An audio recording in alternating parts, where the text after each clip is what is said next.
আপনি কি ওই মাকড়সার জাল দেখতে পাচ্ছেন? মাকড়সারা ভীষণ পরিশ্রম করে এটা তৈরি করে। নিজের শরীরের রস দিয়ে এই জাল বোনে। আপনি কি এটার উদ্দেশ্য জানেন? আসলে মাকড়সা এই জালে ছোট কীটপতঙ্গ ধরে তাদেরকে খাদ্যরূপে গ্রহণ করে। কিন্তু আপনি কি এই কথা জানেন যে একদিন মাকড়সা নিজেই নিজের জালে জড়িয়ে মৃত্যুবরণ করে থাকে? বলুন, কি করেন আপনি এই জাল দেখতে পেলেই মুছে ফেলেন এর অস্তিত্ব, তাই না? তেমনি অন্যদিকে পাখির বাসা। পাখিরাও ভীষণ পরিশ্রম করে এটা তৈরি করে। কিন্তু যদি পাখি একদিন এটা ছেড়ে চলে যায়, তাহলেও লোকে এটা নষ্ট করে দেয় না। কারণটা কি? এর কারণ হলো এর নির্মাণ জীবন সঞ্চারের জন্য করা হয়েছিল, নষ্ট করার জন্য নয়। তাই মনে রাখবেন, জীবনে আপনার পরিশ্রম যতই বেশি হোক না কেন, যদি আপনার লক্ষ্য শুভ না হয়, তাহলে আপনারও বিনাশ নিশ্চিত। তাই সৃজন করতেই থাকুন আর মুগ্ধ হয়ে বলুন, রাধা রাধা।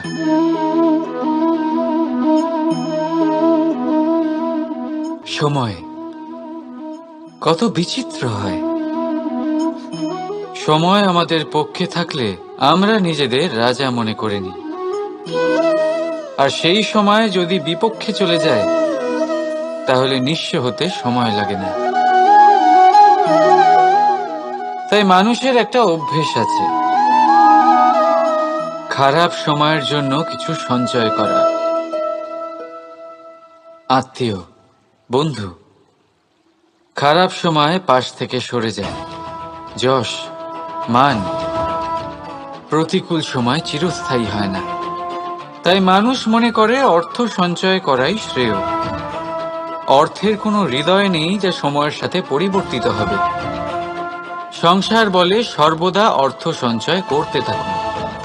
খারাপ সময় অবশ্যই কাজে লাগবে, কিন্তু আমি বলবো শুভ কর্ম করতে থাকুন, আনন্দে থাকুন, নিজের ওপর আর ঈশ্বরের ওপরে বিশ্বাস রাখুন।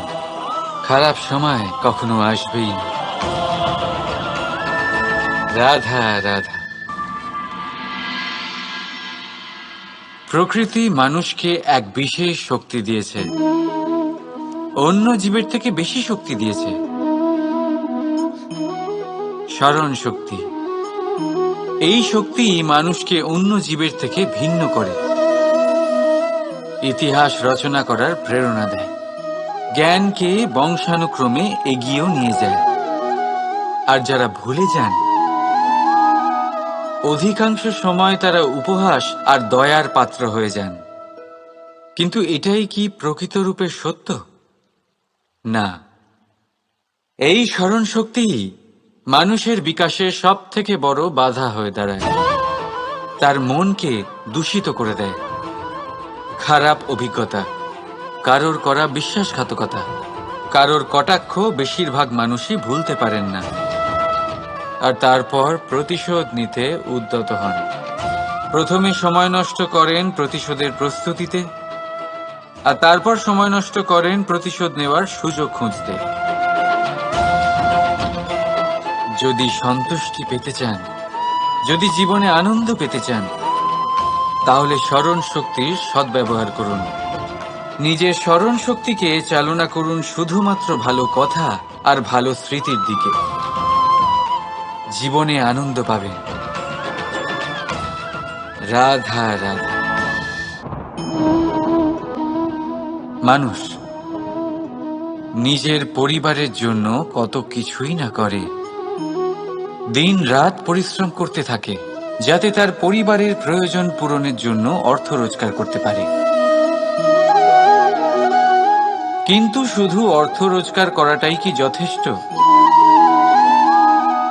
আপনি বলবেন, হ্যাঁ নিশ্চয়ই, অর্থ দিয়ে সবকিছু পাওয়া যায়, বিদ্যা পাওয়া যায়, বাড়ি পাওয়া যায়, ওষুধ পাওয়া যায়, আর কত কিছুই না পাওয়া যায়। এইসব একটা পর্যায় পর্যন্ত সঠিক, কিন্তু একটু মন দিয়ে ভেবে দেখুন, যখন কোনো শিশু অসুস্থ হয়ে পড়ে তখন সে ওই তিক্ত ওষুধ কেন খেয়ে নেয়? এই জন্য কারণ ওর পিতা সেই ওষুধ অর্থ দিয়ে কিনেছে? না, বরং এই জন্য কারণ তার পিতা যে তার সামনে দাঁড়িয়ে, তার ওপরে তার বিশ্বাস আছে। বিশ্বাস আছে যে উনি তার কিচ্ছু হতে দেবেন না। এই বিশ্বাস, এই সংস্কার, এই শিক্ষা কখনো অর্থ দিয়ে পাওয়া যায় না। এটা পাওয়া যায় সেই সময় থেকে যা মাতা পিতা তাদের সন্তানের সাথে কাটিয়েছেন। তাই জীবনে অর্থ অবশ্যই উপার্জন করুন, কিন্তু নিজের পরিবারকেও সময় দিন, আনন্দ পাবেন। রাধা রাধা। বিরোধিতা এমন এক শব্দ যা শুনে আমরা সবাই ভয় পেতে থাকি। যদি কেউ আমাদের বিরোধিতা করে তা আমাদের সহ্য হয় না। আমরাও কারোর বিরোধিতা করে কোনো শত্রুতা করতে চাই না। এই ধরনের ভাবনা আমাদের মনে আসতেই থাকে। কিন্তু বিরোধিতা, এই শব্দ আপনার শান্তির জন্য, আপনার সুখের জন্য কতটা গুরুত্বপূর্ণ তা আপনারা জানেন না। তাই যদি কাল এসে কেউ আপনার বিরোধিতা করে, তখন সবার আগে নিজেকে যাচাই করুন। আপনি কি ভুল করেছেন? আপনার দোষ কি? নিজের মধ্যে কি ত্রুটি আছে সেটা বোঝার চেষ্টা করুন। নিজেকে সংশোধন করার চেষ্টা করুন, তারপর দেখুন বিরোধিতার এই আগুন আপনাকে স্বর্ণ থেকে কুন্দন বানিয়ে তুলবে। বলা হয় এই সংসারে খারাপ বেড়েই চলেছে, কিন্তু তার কারণ এ নয় যে খারাপ মানুষ বেড়ে চলেছে। তার কারণ হলো যে ভালো মানুষ, যাদের ভালো চিন্তা, ভালো বিচারধারা আছে, তারা খারাপের বিরোধিতা করতে পারে না। যদি আপনার সম্মুখে কোনো খারাপ কর্ম হয়, তাহলে তার বিরোধিতা করতে সংকোচ করবেন না, কারণ বিরোধিতার এই আগুন মন্দকে পিছুপা হতে অবশ্যই বাধ্য করে। রাধা রাধা। জীবনে আপনি এরকম মানুষও দেখবেন যারা এটা বলে, ভাবে, নিজেকেও বলে যে উনি সেই এমন ব্যক্তি যার মতো আমি হতে চাই। ঠিক আছে, কারোর থেকে প্রেরণা নেওয়াটা কোনো ভুল নয়, কিন্তু কখনো কখনো এই প্রেরণা গুরুত্বহীন হয়ে যায় আর আমরা শুরু করে দিই সেই ব্যক্তিকে নকল করতে। এখানেই থেমে যায় আমাদের উন্নতি। এবারে দেখুন, সংসারে শত কোটি রঙের ফুল আছে, কিন্তু তারা কখনো একে অপরকে নকল করে না। নকল করে না তাদের রং, নকল করে না তাদের সুগন্ধ। তাহলে আমরা করি কেন? প্রতিটা ব্যক্তির মধ্যে কোনো না কোনো প্রতিভা অবশ্যই থাকে, যা ফুটিয়ে তোলার সঠিক সময়ও আমাদের কাছে থাকে। কিন্তু সেই মানুষ সেই প্রতিভা নির্মাণ করার পরিবর্তে সময় নষ্ট করে অন্য কারোর মতো হওয়ার জন্য, কাউকে নকল করার জন্য। এটা করবেন না। সময়কে ব্যবহার করুন নিজের অস্তিত্ব নির্মাণ করার জন্য, কারণ কারোর ছায়া হওয়ার থেকে ভালো আপনি কারোর জন্য প্রেরণা হয়ে উঠুন। রাধা রাধা। আমরা সকলে পাথুরে রাস্তা এড়িয়ে চলি, কারণ এই পথের পাথর আমাদের যাত্রা আরো কঠিন করে তোলে, আমাদের পা আহত করে দেয়। কিন্তু একটা গুরুত্বপূর্ণ কথা আমরা ভুলেই যাই, এই কঠিন পথই না শুধু আমাদেরকে নিজেদের দুর্বলতার সাথে পরিচয় করায়, বরং আমাদের শক্ত হওয়ার প্রেরণাও দিতে থাকে। সময়ের সাথে ঠিক এমনটাই হতে থাকে। সবাই ভালো সময়ের অপেক্ষা করতে থাকেন, ভালো সময়ের জন্য পরিশ্রম করেন, তার জন্যই চিন্তা করেন। কিন্তু ভুলে যান যে ভালো সময় বহুবার আমাদের বিবেক নষ্ট করে দেয়, সেখানেই খারাপ সময় আমাদের বুদ্ধিকে সঠিক পথে চালিত করে। রাধা রাধা। ঘোড়াকে যতই প্রশিক্ষণ প্রদান করুন, তার মুখে লাগাম তো পরাতেই হবে। একজন ভালো চালক সেই ঘোড়ার লাগাম মাঝে মাঝে টেনে ধরে, তাকে সঠিক পথে চালিত করতে, যাতে সেই ঘোড়া দিগ্ভ্রান্ত না হয়।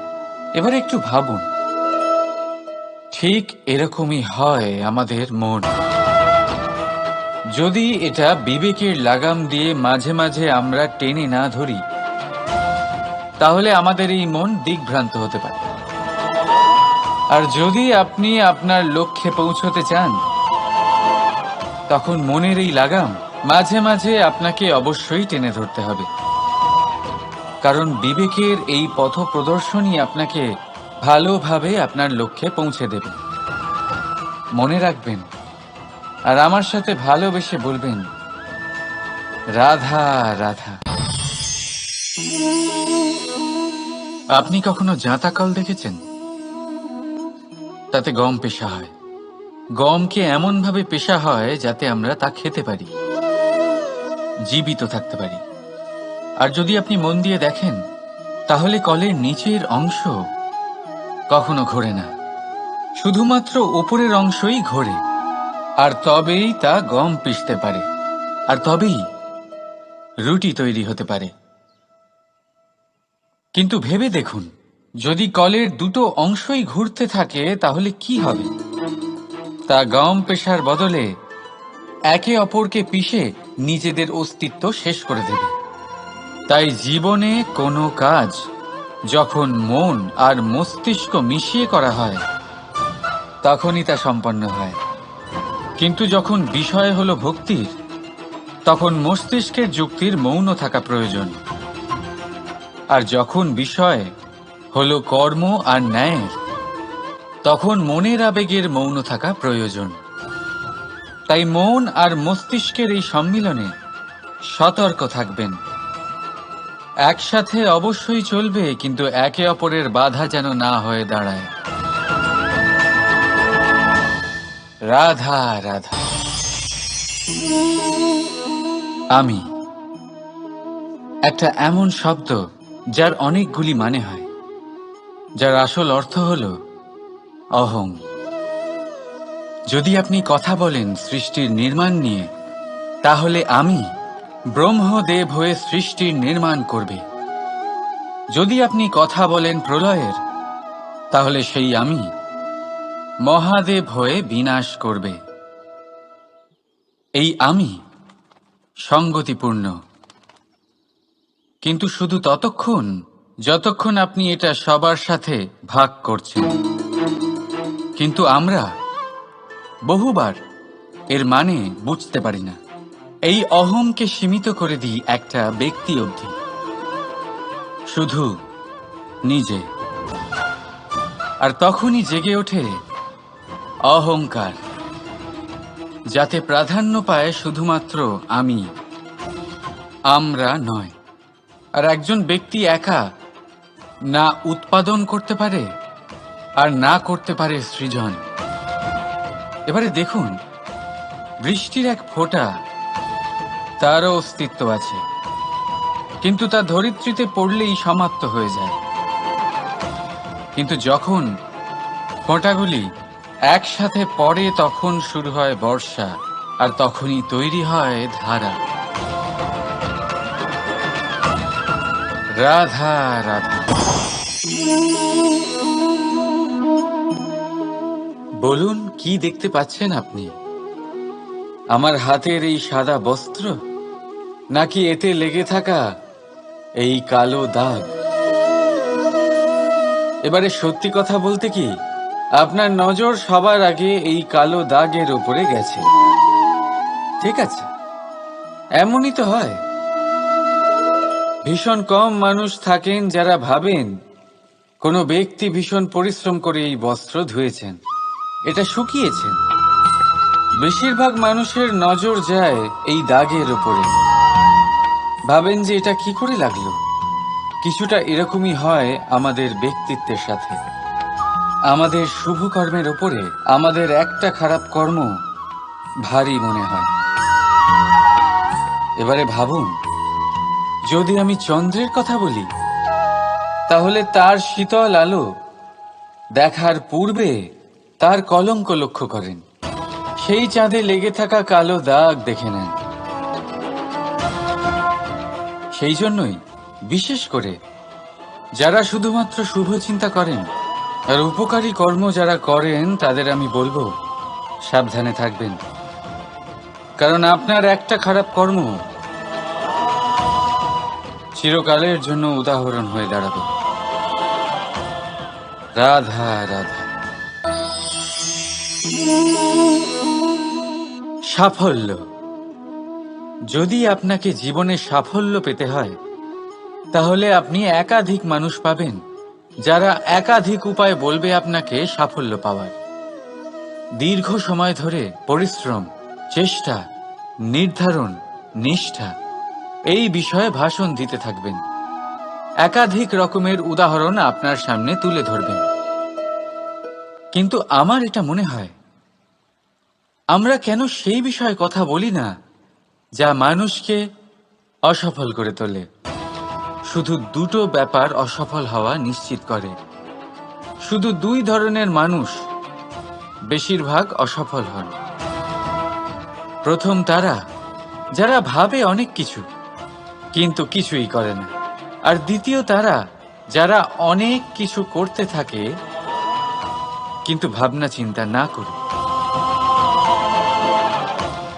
ভাবনা আর কর্ম, এদের মাঝে সামঞ্জস্য রাখা খুব জরুরি। যদি এটা থাকে, তাহলে জীবনে কখনো অসফল হবেন না। রাধা রাধা। আপনি অনেককে এই কথা নিশ্চয়ই বলতে শুনেছেন, এই ব্যক্তির দৃষ্টিতে দম্ভ আছে, এই ব্যক্তির চোখের ওপর অহংকারের পর্দা পড়ে আছে, ইত্যাদি ইত্যাদি। চলুন আমি আপনাকে একটা প্রশ্ন করছি। আপনি দেখেন কি দিয়ে? দৃষ্টি দিয়ে নাকি দৃষ্টিভঙ্গির সাহায্যে? ভাবুন। চিন্তায় পড়ে গেলেন নিশ্চয়ই। দৃষ্টি যে কোনো বস্তুর বা যে কোনো মানুষের শুধু বাইরের রূপটা দেখায়, যেখানে দৃষ্টিভঙ্গি আপনাকে সোজা আসল পরিচয়ের সাথে সাক্ষাৎ করায়। উদাহরণ হিসেবে চন্দ্র। চন্দ্র আমরা সবাই দেখেছি। বহু মানুষ আছেন যাদের চন্দ্র অত্যন্ত সুন্দর লাগে।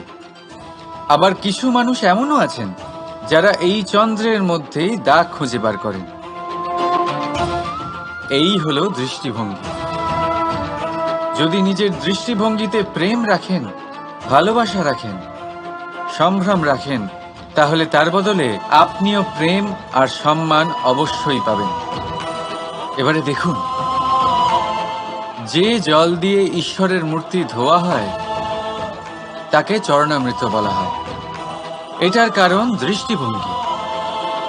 এখন আপনি পাথরকে ভগবান ভেবে পুজো করবেন নাকি ভগবানকে পাথর ভেবে পরিত্যাগ করবেন? সিদ্ধান্ত আপনার। কিন্তু এই সিদ্ধান্ত নির্ভর করে আপনার দৃষ্টিভঙ্গির ওপর। তাই নিজের দৃষ্টিভঙ্গি শুভ রাখুন, নিজের দৃষ্টিভঙ্গিতে ভালোবাসা রাখুন, আর আনন্দে বলুন রাধা রাধা। বড় বড় রাজমহলের বড় বড় ইমারতের চূড়া কত সুন্দর হয়, কিন্তু আপনি কি কখনো এই বিষয়ে ভেবেছেন যে এই সুন্দর চূড়ায় পৌঁছতে গেলে আপনাকে পৃথিবীতে পা ফেলতেই হবে? সেই সুন্দর চূড়ায় পৌঁছে দীপ্তি পাওয়ার জন্য আপনাকে একটা কঠিন পথ অবলম্বন করতেই হবে। যদি আপনি কোনো কঠিন পথে না গিয়ে এই পৃথিবীর সাহায্য ছাড়াই শুধু উচ্চতার দিকে অগ্রসর হতে থাকেন, তাহলে সর্বদা অসফল হবেন। সেই জন্য নিজের স্বপ্ন পূরণের এই যাত্রাতে নিজের পথ কখনোই হারাবেন না, নিজের পথ থেকে সরবেন না। যদি এমন করেন তাহলে তো আপনার স্বপ্ন পূরণ হবেই না, তার সাথে আপনি নিজের পথও হারাবেন। রাধা রাধা। কৌতুক অর্থাৎ হাসি, এটা জীবনে কতটা গুরুত্বপূর্ণ। আমরা সর্বদাই হাসতে চাই, আমরা সর্বদা অন্যের মুখে এই হাসি দেখতে চাই। কিন্তু এই কৌতুক অনেক প্রকারের হয়, আর এই কৌতুকের ভিত্তি কি সেটাও খুব গুরুত্বপূর্ণ। কৌতুক কেবল তখনই পাবেন যখন তা শুদ্ধ মন থেকে আসবে। কৌতুক তখনই পাবেন যখন তা সামনের জনকেও হাসিয়ে তার কষ্ট হরণ করবে। এবারে যদি কৌতুক হিংসার থেকে বেরোয় তখন তা কটাক্ষ হয়ে যায়, সামনের মানুষের মনে আঘাত করে। তারপরে সে তৈরি থাকে যে কখন আপনার উপরে আবার প্রহার করতে পারবে। তাই যদি হাস্য কাউকে ছোট করার জন্য হয়, তা হাস্য নয়, উপহাস হয়ে যায়। আর তা সামনের জনকে আনন্দ নয়, শুধু অপমান দেবে। আর অপমানিত ব্যক্তির মন তিক্ত হয়ে থাকে। তাই মনে রাখবেন যে এই কৌতুক যেন কৌতুকই থাকে, তা উপহাস বা কটাক্ষ না হয়ে যায়। রাধা রাধা। মানুষ এই শব্দের সূচনা হয় মন থেকে, আর সেই জন্যই হয়তো আমাদের এই মন এতটা গুরুত্বপূর্ণ। এবারে দেখুন না, আমাদের মনই সবকিছু চালনা করে। মনই সেই যে কল্পনা করে, মনই সেই যা কল্পনাকে বাস্তবে পরিণত করার জন্য পরিশ্রম করতে আমাদের প্রেরণা যোগায়। মনই সেই যা লোভের জালে জড়িয়ে পড়ে। মনই সেই যা অভিমানের পর্দা দিয়ে ঢেকে যায়। আর এই মনই সেই যা আপনাকে বিনাশের দিকে টেনে নিয়ে যেতে পারে। কিন্তু যদি তা পরোপকার করার ইন্ধন পায়, তাহলে এমন কোনো মহান কাজ নেই যা আপনি করতে পারবেন না। কিন্তু এই মন কি? এটা বোঝানো যায় দুটো শব্দের মাধ্যমে, দুটো সহজ শব্দ। প্রথম, একজন কুশল সেবক। দ্বিতীয়, একজন সংকটপ্রবণ মালিক। যদি আপনার এই মন আপনার নিয়ন্ত্রণে থাকে, তাহলে সে হলো আপনার সেবক। তাই আপনার অস্তিত্ব আছে। কিন্তু যদি আপনার মন আপনার কর্মের ওপরে নিয়ন্ত্রণ করে, তাহলে এই মন আপনার মালিক, আর তখন আপনার বিনাশ নিশ্চিত। তাই নিজের এই মনকে নিয়ন্ত্রণে রাখুন, কিন্তু ভালোবেসে। আসুন আমার সাথে আনন্দে বলুন, রাধা রাধা।